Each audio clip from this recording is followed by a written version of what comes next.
Ouais, bonjour tout le monde et bienvenue à Courtside FM, le podcast de basketball absolument à consulter si vous voulez en savoir plus sur vos basketteurs et basketteuses québécois.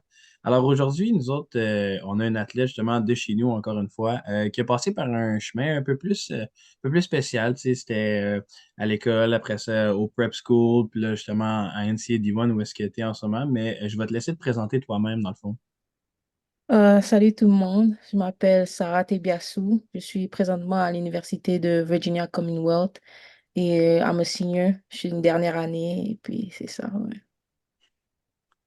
Dans le fond, là, tu sais, on parle déjà, tu es rendu à un super haut niveau, mais explique-nous un peu, c'était quoi ton premier contact avec le basketball? Premier contact, bonne question. J'ai commencé à jouer, j'avais 8 ans, puis mon premier sport c'était toujours le soccer, fait que j'avais pas vraiment de love pour le basket. Mais à cause de mes amis, je jouais dans le parc. Puis j'ai commencé à juste aimer le basket. Puis j'ai lâché le soccer. Puis ensuite de ça, on m'a inscrit, ma mère m'a inscrit dans un club, Monarque de Montréal. Et puis c'est là que j'ai commencé à développer mon amour pour le basket. Ouais. Est-ce que quand tu as commencé, tu étais comme plus vite que tout le monde? Parce que on a parlé avec des athlètes qui jouent au soccer avant, puis ils nous disaient tous, quand ils ont commencé le basket, ils couraient juste plus vite que tout le monde, puis c'est comme ça qu'ils ont commencé à aimer le basket, puis ils ont commencé à être bons. Ouais, et comme j'ai toujours été plus rapide que tout le monde. Puis en plus, j'étais petite aussi. Fait que j'ai toujours été rapide, mais j'étais quand même skills un peu. Fait que juste parce que je pratiquais dans le parc, j'ai développé quelques skills. Ouais. Et justement, avec ces skills-là, tu sais, tu les développes au fur et à mesure de ta carrière. Puis parle-nous un peu, c'est quoi tes forces à toi sur le terrain? Mes forces à moi, je dirais, je suis capable de shooter, je suis capable de shooter le 3 points, je suis capable de scorer aux trois niveaux. Je suis très bonne défenseuse. Ça, c'est probablement mon côté underrated, I would say. Et je suis capable de créer pour mes joueurs, pour mes coéquipiers. Ouais. Mhm. Puis, tu sais, avec ta petite taille, c'est quoi qui est le plus dur dans défendre des joueuses qui sont la plupart du temps plus grandes que toi? Je dirais c'est la force. C'est très important, surtout au niveau où ce que je suis, NCAA. La force, physiquement, c'est important d'être vraiment forte physiquement parce que maintenant, tu vois des point guard qui sont à 5 pieds 11 à 6 pieds. Fait que faut être capable d'être fort physiquement. Ouais, Bon, ben, faut que tu compenses à un certain niveau avec tu sais, ce qui manque, puis etc. exactement. Ouais. Puis là, si on parle un peu plus de ton, tu sais, de ton cheminement, dans le fond, on t'a vu exploser pour la première fois sur la scène provinciale quand tu as fait partie de l'équipe U15 de Team Québec, dans le fond, où est-ce que tu as joué énormément, beaucoup de minutes. Explique-nous un peu ton expérience de ton premier championnat national. Ouh, ça fait très longtemps. J'ai commencé, ouais, c'est U15 national. Ouais, on était arrivé deuxième. Ça, c'est ma première fois que j'ai fait Team Québec. C'était vraiment une belle expérience. J'avais vraiment beaucoup appris sur moi. Et aussi, c'était une opportunité de montrer mon talent aussi et de montrer le talent du Québec, tu sais, parce qu'on nous sous-estime vraiment beaucoup, je trouve. Puis, j'ai juste de montrer notre talent. Puis, aussi de juste jouer, juste pour représenter le Québec, c'est vraiment une fierté aussi. Fait que j'ai vraiment beaucoup aimé cette expérience, ouais. Est-ce que c'est un peu à ce moment-là que tu t'es rendu compte que tu étais quand même bonne au basket?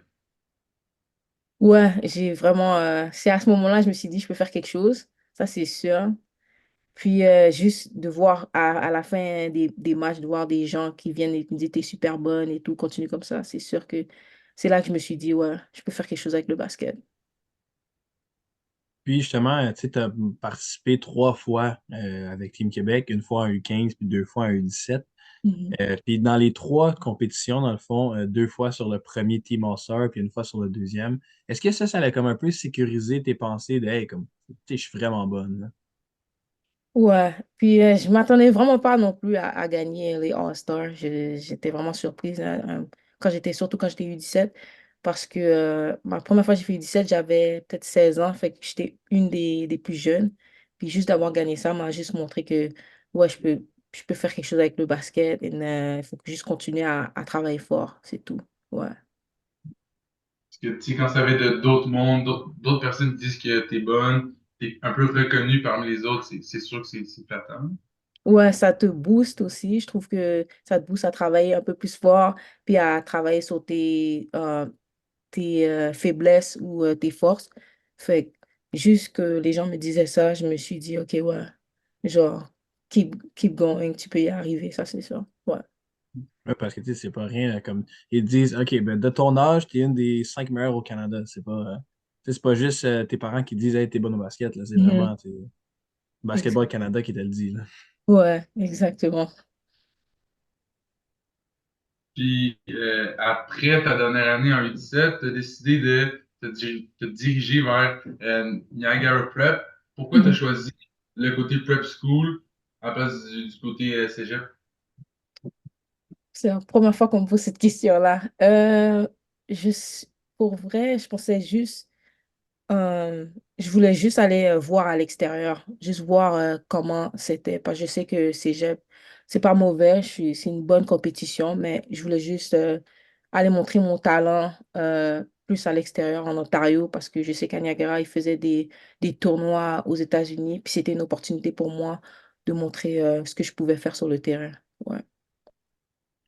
Ben, c'est toute une question d'opportunité, justement, là, parce que, tu Mhm. sais, quand même, tu sais, c'est sûr que là, dernièrement, collégial, tu sais, il y a plus de choses, il y a plus de chances, il y a plus de Mhm. visions, mais surtout, tu sais, à ce temps-là, c'était quoi? C'était 2018, il y avait beaucoup moins de vision sur le cégep au Québec, là. Ouais, exactement. Ouais.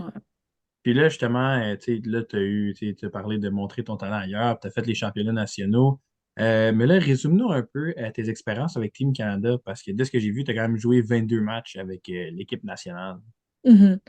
Ma première fois que j'ai fait Team Canada, c'était U16. Ça, c'était en Argentine. J'ai vraiment beaucoup aimé cette expérience, juste de jouer à l'extérieur, aller dans un autre pays, puis de montrer, puis représenter le Canada. Ça, c'est vraiment une fierté aussi. Puis j'avais beaucoup appris sur moi-même, beaucoup appris sur ce que je pouvais travailler. Puis juste de jouer avec d'autres joueuses, d'autres talents autour de moi, que tout le monde sait jouer, ben, c'est un challenge aussi, surtout dans les pratiques. Tu dois montrer ce que tu sais faire, travailler fort et tout. Donc, j'ai vraiment beaucoup aimé cette expérience-là. Ouais. À quel point c'est dépaysant d'aller jouer dans un pays comme l'Argentine qui est Mhm. zéro comme le Canada. C'est vraiment bon parce que là, tu vois comme tu vois quelque chose de différent, puis c'est une autre culture aussi, fait que tu apprends beaucoup de choses, surtout pas juste dans le basket, mais à l'extérieur du basket. Juste de visiter la ville, puis de rencontrer du monde aussi. C'est super, c'était vraiment intéressant, super nice, ouais. Ça doit être spécial aussi. Tu sais, je sais pas à quel point est-ce que tu aimes ça parler dans un match, mais ça doit être spécial un peu qu'il y ait tu sais, l'autre équipe qui pourrait te dire ce qu'ils veulent, là, puis toi, tu comprends Mhm. rien parce qu'ils parlent même pas dans une langue que tu comprends, là. Ouais, ouais, surtout, on jouait contre l'Argentine, puis ils parlaient en espagnol, puis c'était un peu compliqué des fois, t'essayais de comprendre ce qu'ils disaient, ouais. C'était cool, ouais, sérieux. Ouais, puis, après ton parcours à Niagara, tu as décidé de t'engager avec VCU, ton université en ce moment. Qu'est-ce qui t'a poussé à faire ce choix-là? Est-ce qu'il y avait d'autres options ou c'était vraiment VCU depuis le début? J'avais d'autres options, mais je trouve que VCU m'a donné un peu plus d'intérêt avec la head coach. Ma coach présentement, elle m'a donné vraiment plus d'intérêt. Fait que juste de voir ça qu'elle me voulait vraiment, c'est ça qui m'a fait en sorte que je voulais aller là-bas. Ouais. Puis justement, tu as parlé d'intérêt, puis ils t'ont donné aussi une super belle opportunité. Là, tu sais, dans ta première année, tu sais, qu'on appelle l'année as a freshman, tu as quand même leadé ton équipe en minutes jouées par match, là. Puis est-ce que dans le fond, elle t'avait déjà dit que tu allais avoir un gros rôle comme ça dans son équipe ou tu t'y attendais vraiment pas, là? Elle m'a dit que j'allais avoir un gros rôle, mais je m'attendais pas à ce que ça soit comme ça. Donc, juste de step up as a freshman, comme t'es obligé de step up. Tu dois step up. Si c'est toi une des seules point guard, t'es obligé de tout donner, ouais. Puis c'était une opportunité pour moi. C'était un challenge, mais j'ai fait ce qu'il fallait faire, ouais. Mhm. Puis, c'est quoi la plus grande différence selon toi entre le côté prep puis le NCAA C'est un peu la même chose, mais je pense que NCAA, c'est plus au niveau mental. Tu dois vraiment être vraiment fort mentalement parce que à chaque 2, 3 jours, 4 jours, tu as des matchs. Tu dois être capable de prendre soin de ton corps, bien manger, nutriments, tout ça. Ça, c'est ça, cet aspect-là, je dirais, mais c'est un peu la même chose avec Prep. Prep aussi, tu avais beaucoup de matchs. So, j'étais quand même capable, avec ce challenge-là, transférer ça entier. J'étais capable de le faire. Mais je te dirais, ouais, c'est au niveau mental que c'est vraiment différent. Puis là, justement, tu sais, j'ai cru comprendre dans un article que ta première année as a freshman, vous êtes rendu au March Madness. Mhm. Dans le fond, tu sais, qui est le tournoi absolument à aller en NCAA 1. Là, tu sais, il faut que tu gagnes Mhm. ton tournoi. Ben, pour certaines équipes, il faut que tu gagnes ton tournoi régional avant. Puis Mhm. vous avez eu la chance de faire ça. Puis explique-nous un peu, c'était comment le March Madness? Tu sais, est-ce que c'est vraiment comme, tu sais, comme ils disent all that, là, parce que tu sais, c'est le plus gros tournoi, là. Moi, j'étais allée, c'était dans le temps du Covid. Fait que c'était un peu différent. Mais j'ai quand même beaucoup aimé ça. Genre, là, c'est différent, c'était différent parce que toutes les équipes étaient ensemble à cause du Covid, mais on était tous séparés. Mais tout le monde était ensemble. D'habitude, genre, le premier match, tu vas jouer contre l'équipe, les top teams. Mais là, c'était tout le monde ensemble. C'est comme dans un bubble. Genre, comme la NBA, quand ils ont fait le bubble, c'était comme un peu la même chose. Mais sinon, j'ai vraiment beaucoup aimé ça. C'est vraiment une belle expérience, sérieux. Ouais. Juste de showcase ton talent contre des bonnes équipes, des top teams. J'ai vraiment beaucoup aimé, ouais. Est-ce que dans ton parcours de 4 ans, c'est ça que tu as fait de 4 ans, Mhm. est-ce que tu as joué contre des joueuses qui t'ont marqué parce qu'ils étaient bonnes ou parce qu'ils faisaient, je sais pas, qui avaient un certain talent? Euh, non, mais avant ma carrière NCAA, j'ai joué contre, comment ça s'appelle? Paige Brooker. Paige, elle est bonne, elle. Comme c'est Ouais, probablement une des... Yukon, c'est ça? Pardon? Est-ce qu'elle joue à Yukon? C'est ça? Oui, oui, oui, Ok. UConn, ouais. C'est probablement une des joueuses qui était le plus dur à jouer. Elle est vraiment bonne, elle joue super bien, ouais. Vraiment. Mhm. Excellent. Comme vraiment bonne. Ouais, ouais. Puis là, ça va être plate un peu par contre parce que tu sais, on a vu tellement les choses de crowd qui était énorme, puis l'ambiance, tout ça. Mais vous autres, j'imagine qu'il n'y avait pas personne dans le fond. Non, il y avait juste, tu pouvais juste inviter tes amis ou ta famille. C'était vraiment close, ouais. Mhm. C'est le fun d'y aller, mais ça reste encore plus le fun avec la grosse Ouais. expérience, là. Ouais, ça aurait été vraiment beaucoup mieux. Ouais, vraiment beaucoup mieux. T'as pas vécu la vraie expérience. T'as eu la chance de jouer, mais il n'y a pas tout ce qui entoure le basket. Ouais, j'aurais vraiment voulu juste de voir le crowd et tout ça, là. Mais sinon, ça reste quand même une belle expérience, ouais. C'est sûr. Mais c'est T'as pas, c'est pas pas tout le genre. monde au niveau collégial qui Ouais. peut atteindre ce niveau, ce tournoi-là tant convoité, là. Ouais, c'est vrai. Exactement. Puis là, si on parle un peu plus de toi en tant que personne, Mhm. dans le fond, après ta première année à VCU, tu as reçu la médaille de reconnaissance de la circonscription de Viau. Dans le fond, j'imagine que toi, c'est de là que tu viens, Euh, euh, dans le Saint-Michel. quartier. Saint-Michel, Saint-Michel. ouais, c'est ça. Ben, Mhm. c'était une circonscription de Viau, je Mhm. pense, là. Puis dans le Mhm. fond, toi, c'est une médaille qui est reconnue, c'est un prix qui est reconnu, dans le fond, à quelqu'un qui a un grand impact dans sa communauté. Puis Mhm. parlons un peu de à quel point c'est important pour toi de redonner à ta communauté. Je trouve que c'est important juste d'être un exemple, surtout dans les quartiers comme Saint-Michel, Montréal-Nord. Tu as besoin de montrer. J'avais besoin d'être un exemple pour la communauté, puis de juste dire que tu peux réussir malgré d'où tu viens, tu peux réussir. Et aussi, juste de faire du sport, ça nous permet de nous éloigner des choses qui n'est pas très sain. Puis, juste j'ai été capable de juste montrer que d'être un exemple, puis juste de redonner à sa communauté, c'est important. Ouais. Je trouvais que. Puis, je suis fière de l'avoir fait. Ouais. Parce que t'es un peu une modèle, tu sais, pour les plus jeunes, que ce soit filles ou garçons qui veulent potentiellement se rendre où t'es en ce moment. Mhm. Je trouve que tout est possible, même si tu peux être petit, peu importe ce que tu as, peu importe d'où tu viens, tout est possible. Ouais. Mm. Puis là, comme tu as dit, tu es une senior, donc c'est ta dernière année à VCU. C'est Mhm. quoi la prochaine étape pour toi? Je sais pas encore. J'ai une dernière année, j'ai le COVID year, so, je suis en train de penser à ce que je veux faire. Probablement transfer, aller dans un bigger school ou commencer ma carrière de pro, je sais pas encore, mais ouais, c'est à suivre. Ouais. Sinon, Puis en parlant justement de carrière professionnelle, si on parle juste là, pour rêver quasiment, là. Y a-t-il un pays que toi, t'aimerais ça aller, mais c'est peut-être pas pour le niveau de basket, mais juste tu sais, comme la culture ou la nourriture ou la langue qu'ils parlent? Euh, je sais pas trop, mais je pense peut-être la France, ça serait bien, juste parce que je parle français, puis ça va être plus facile. Ou dans les pays comme Espagne, euh, hmm, Turquie, des trucs comme ça, ouais, je te dirais. Les Mhm. beaux pays. Ouais, les beaux pays comme ça.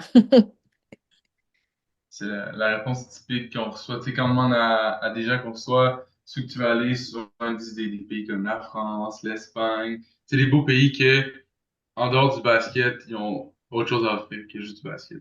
Ouais, je trouve que, puis en même temps, tu pourras visiter et apprendre plus sur les pays. C'est une opportunité, ouais. Peut-être comprendre ce que les filles en Argentine disaient, là. Un Ouais. jour, si tu apprends l'espagnol. Là, tu te rends compte qu'ils t'arrêtent des... Ouais. Ouais.